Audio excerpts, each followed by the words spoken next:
Just wanted to address something that kind of relates to the last video I made, how I was talking about, Tesla just fired basically their entire charging department. I have a couple updates that I'd like to mention because some things have happened as of recent that I guess is kind of more good news per se. Basically, Elon has kind of started to begin his reversal of this decision. He's asked some employees to come back and he's rehiring some of the previous people that were fired. Not everyone, obviously. He was obviously going to make some layoffs, and layoffs in the charging department, okay, it made sense. Layoffs in basically every department, it makes sense that Elon wants to scale down. I have no problem with him wanting to lay off people in general. Laying off an entire department, however, is what we were all concerned about. And at least from what we're seeing, Elon's been reaching out and is attempting to rehire these people he had just fired. Are they willing to put up with Elon again after what happened? I don't know, because when you are treated like that as an employee, where you can instantly just be let go instantly like that, it really builds distrust in terms of job security. And as a result, I can understand if any of these former employees do not want to return to Tesla despite being rehired. It makes sense. Okay, I don't blame these people. But the good news, at least, that I wanted to get out is that Elon is sort of reversing his whole fire the entire charging department. Yeah, that's being reversed. Thank goodness, because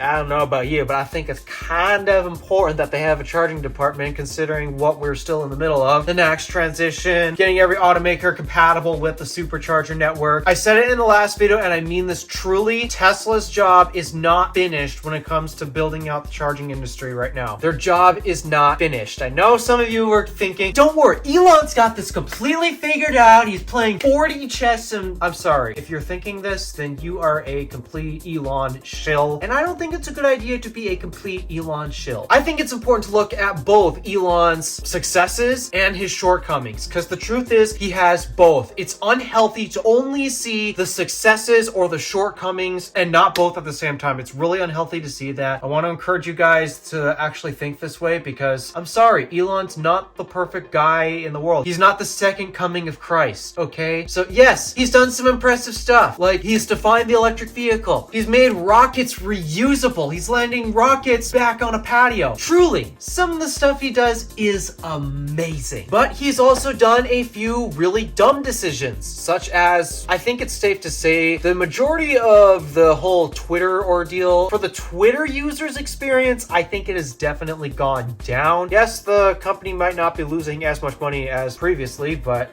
still, I think overall, a lot more Twitter users are unhappy with the platform and the changes that were made to it, especially with the increase of ads. And I guess now, if you want to sign up for Twitter, you have to pay for it. That sucks. And then, of course, we have to talk about Elon's FSD claims, okay? He's been claiming that FSD is right around the corner. Robo-taxis are right around the corner for how many years at this point? He claimed that, robo-taxis will be ready by 2020. Well, last I checked, it's currently May of 2024, 4 years later, and they're still not around. So, okay, could Elon be playing 4D chess? Maybe. Is he? I don't think so. This whole charging fiasco was just a dumb move, and it clearly was a dumb move represented by the fact that Elon is actually asking former employees to come back. Thought I'd get that out of the way, but okay, I guess the charging industry isn't completely doomed. Anywho, that's not what this video is about. I just wanted to address some of the drama from my last video, because that was literally the most controversial video I have ever posted on this channel. Pushing that aside, let's get into what we're really talking about here. My top 8 favorite EVs. I tried to do a top 10, except as I was making this list, I realized I don't have a top 10 list of favorite EVs. I only have a top 8. And so let's start listing off these top 8 of my favorite EVs.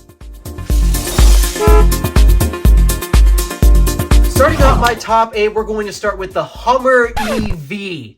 Huh? I'm pulling your strings, guys. No, I hate the Hummer EV. It's truly a terrible electric car. The real starter for this list is actually going to be the Lucid Air. I have criticized Lucid Air a lot on this channel, and it has definitely ruffled a few feathers in the Lucid Air community. I got a lot of hate for giving criticism, genuine criticism, and it's not because I want Lucid to die or anything. No, the truth is, I do actually like Lucid. It's just they have a few shortcomings that kind kind of hurt the appeal for that car, considering that a lot of those are six-figure vehicles. Yes, it technically starts at around $80-ish thousand. I don't remember the exact starting price off the top of my head, but still, it's a really expensive car. And the more money that a car costs, I think you can justify more nitpicky details, because when you're paying top dollar for anything, you want to make sure you get your top dollar's worth. And unfortunately, the Lucid Air has had some shortcomings. But despite all these criticisms, here's the reason why I actually really like the Lucid Air and how it made it to my top favorite list. I love the engineering of this vehicle. Truly, the engineers who made this vehicle deserve a lot of credit, because this vehicle is so freaking energy efficient. And yet it's a big sedan. Compared to the other sedans that I'm going to mention on this list, the Lucid Air has to be the biggest one, and yet it is so freaking efficient. All because of its higher voltage architecture, and because of that higher voltage architecture, that allows it to get up to a peak of 350 kilowatts in charging. Assuming, well, yeah, we know its limitations when it comes to being limited to the CCS network as of now, but hey, we're getting that fixed. We're in the midst of a transition to a better charging experience. Yes, it's in growing pains right now, but in theory, this vehicle should be able to be the fastest road tripping vehicle out there. With its amazing efficiency and its fast charging, albeit the curve leaves something a little bit to be desired, this in theory should be the fastest road tripping vehicle out there, and I love going places long distance. And what's nice about doing it in a big vehicle like the Lucid Air, as I discovered with my big sedan that I drive daily, the cabin is nice and roomy, so if you have more than just yourself in the vehicle, everyone's comfortable. It's a comfortable sedan. It doesn't even need air suspension to be comfortable. That's one of the craziest things about that car that blows me away. It's amazingly comfortable, amazingly efficient, and when you dial it into sprint mode, it's extremely performant as well. So yes, I do like the Lucid Air a lot, and the nitpicks and criticisms that I have are just the fact that it's a luxury vehicle. If it wasn't a luxury vehicle, then I wouldn't really be going all hard on these nitpicks that I've given it, such as the exterior build quality. I don't know if that's improved since last time I made one of these videos, but last I checked, Lucid Air's build quality on the exterior is just something that to be desired, especially when it comes to the paint job of these vehicles. There are many parts of the car that have super thin paint to the point where many detailers are afraid to even attempt to correct the paint on that. So yeah, little things like these I am docking it for just because it is an expensive car, but just because I have these criticisms, that doesn't mean I hate the car altogether. I do love the Lucid Air. Next up on the list is the Chevrolet Bolt EV, specifically the EV. I am saying this because they have two different versions of the Chevrolet Bolt. They're not making the Chevy Bolt anymore, but basically they had the EV and the EUV, two completely different vehicles. Here's the reason why I prefer the EV more. First up, the EUV is suggested to be a bigger vehicle, except it's not. Literally, it's not. Actually, the EV is bigger in terms of cabin space and such, so oops. That and also the standard EV is cheaper, and I've actually driven the Chevrolet Bolt EV, not the EUV, but there's one thing I can tell that definitely sets them apart that is something that I really care about when it comes to cars: visibility. The belt line of the Bolt EV is actually lower than the belt line of the EUV, because the EUV is trying to look more crossovery, compact crossovery, which means it has to have a higher than normal belt line for the sake of crossover design. And as a result, visibility is actually worse out of the Chevy Bolt EUV compared to the EV. There's plenty of reasons why I think the EV is actually better than the EUV. And truly, this vehicle is almost perfect, especially considering the price tag back when it was being sold new. I don't think you can find these new anymore, at least at this point in time, because, well, GM has basically ended production of the Bolt for now, at least. They're supposedly going to bring it back in the Ultium form, but I don't know. We have to wait and see on that. But basically, the Chevrolet Bolt EV, considering the price tag, so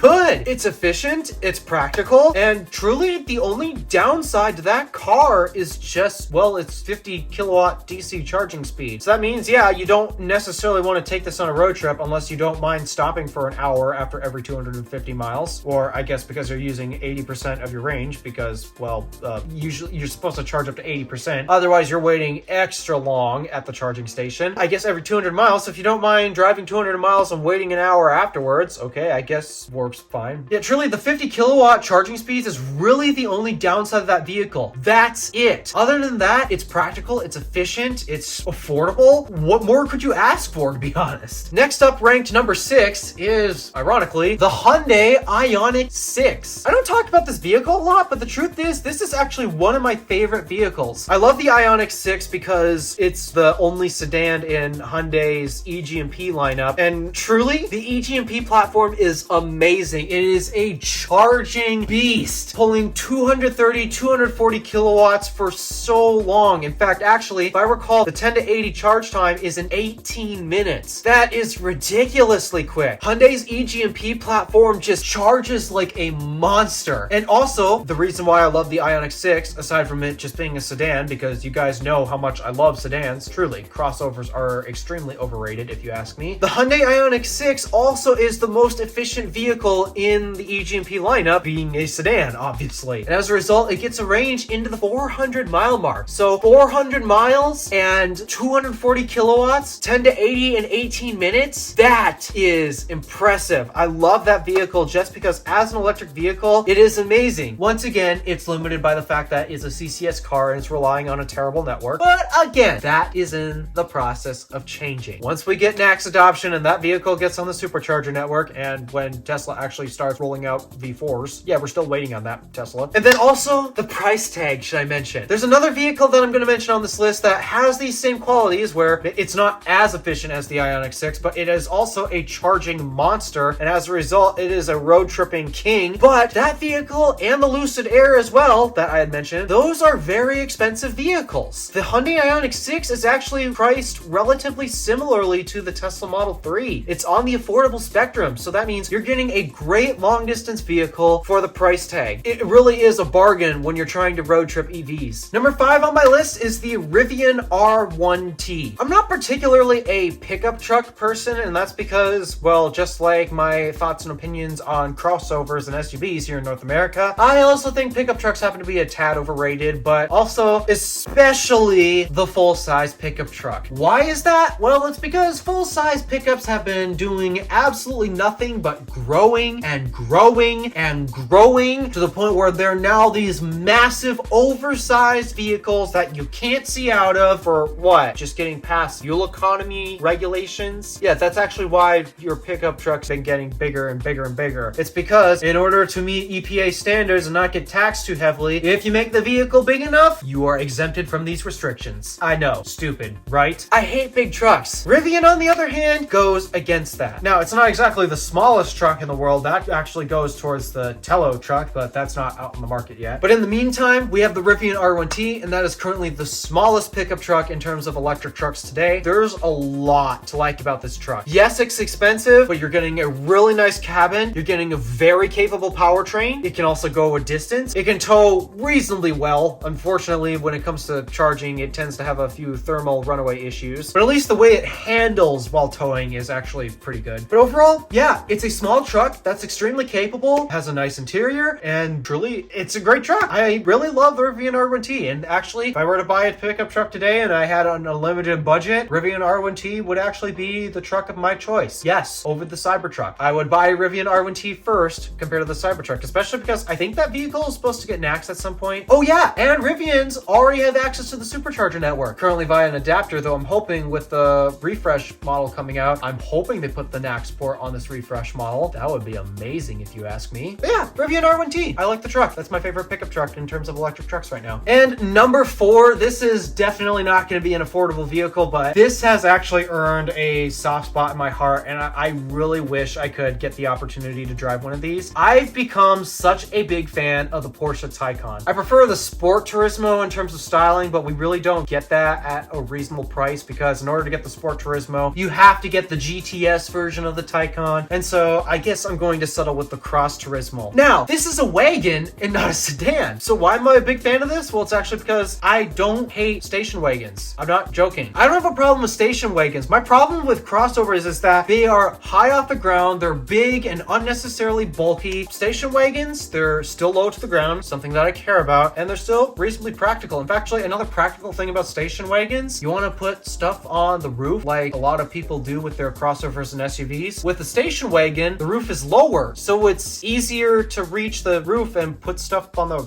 roof. Wait, is that just being too reasonable now?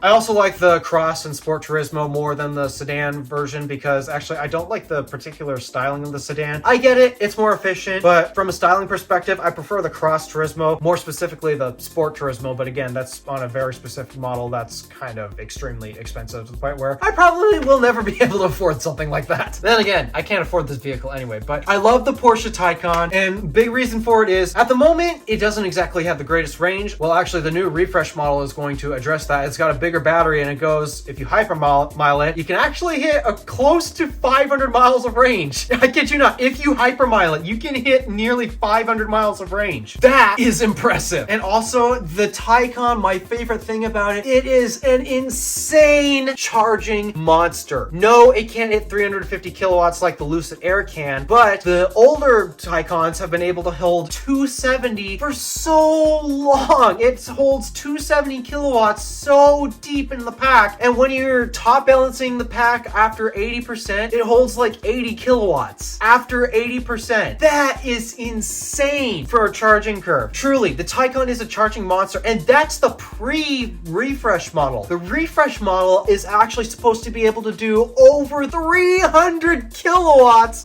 past 50% into the battery pack. It's insane. So yeah, you want the true road tripping king? It's definitely the Taycan. Now, is it going to be as spacious and as comfortable as Lucid Air? I don't think so, but if your true goal is to get from point A to point B as fast as possible, the Taycan is the vehicle to do it, purely because of its charging performance. And now we get to the final top 3 on my list, and you guys probably aren't going to be surprised what brand of vehicle this is. Yes, I'm a Tesla fan. It should be obvious because, I mean, you can see here, Model 3 in my actual preferred spec, by the way. Blue exterior, white interior, sport wheels, and also I got the Supercharger thing, but also I got a few other Tesla things, such as these. But wait, there's only 3 spots left, and yet Tesla has 5 different vehicles, so which vehicles aren't going to make it? Well, you'll find out real quick. Number 3 in my top 8 favorite electric vehicles is the Tesla Model 3. I love the Model 3 a lot because it is affordable, it's efficient, it charges not exactly the best, but it charges decently, and obviously it is like the 3rd vehicle actually to have a NACS port, and you know how much I care about NACS. And also, in general, I just love the Model 3 so much for the fact that it's a sedan and it's relatively compact. It doesn't need to be a big and bloated crossover like basically every vehicle on the road today. It's obvious. I love the Model 3, and that's the vehicle that I'm trying to save up for. I actually came close to buying a Model 3 recently. It's just somebody beat me to it as I was waiting for an insurance quote. Yeah, that was a bit of a bummer. Number 2 on this list is the Tesla Model S. In general, it's not specific to a long range or a Plaid. I mean, truly, I love the Model S because once again, it's a sedan. It's a bigger sedan, but it's still a sedan. It doesn't have to be this big bloated crossover. And truly, the Model S is one of the most amazing cars that Tesla has ever produced. The Plaid variant, especially because it can do 0 to 60 in less than 2 seconds. Yes, I know the Lucid Air Sapphire can technically do a tad quicker, but the Lucid Air Sapphire is like a $250,000 vehicle compared to the Model S Plaid that's less than 100K at the moment. So yeah, you want performance? I think Model S Plaid is going to be the more popular pick, as truly the 0 to 60 times between the Model S Plaid and the Lucid Air Sapphire, it's really negligible. And again, it's a $150,000 price difference between the two. Yeah, I'd stick to Model S Plaid, to be honest. But even the long range is impressive in its own right. Last I checked, the Tesla Model S long range is actually the current EV cannonball record holder right now because of its efficiency, its long range, and it's also super reliable Tesla Supercharger network. Yeah, it's obviously the current best road tripping vehicle on the market today. I love the Tesla Model S. And then finally, the top number 1 favorite EV on my list, what is it? It's a Tesla Model X. Now, yes, this is a crossover, and I've been mentioning throughout this entire video, I don't exactly like crossovers, but the reason why I love the Model X so much is, 1, I got to check it out in person. I couldn't get it on camera because the owner asked me not to film it. I'll respect that, but I have gotten to check out a Model X in person, and for one, it's not really that big of an SUV. Truly, it's actually not that big. And also, I love quirky cars like the Model X. I love the Falcon Wing doors. I love all the other cool gimmicks that it has. I love that windshield that goes over your head and you have this uninterrupted view of what's in front of you. There's so much about the Tesla Model X that I love, and it's ultimately my #1 dream vehicle. Model Y, Cybertruck, yeah, you're not making it on this list because for one, the Model Y is just the Model 3, but in crossover SUV form, and you know my thoughts about crossovers versus sedans. Yeah, obviously Model 3 was going to beat Model Y on this list. And the Cybertruck, it's interesting, it's cool. I don't hate it, but I don't like the fact that it's just another big truck in this market of oversized pickup trucks. That's the #1 reason why I can't get behind the Cybertruck. It's not because of its design, it's not because it doesn't have autopilot. Truly, I don't care about autopilot that much.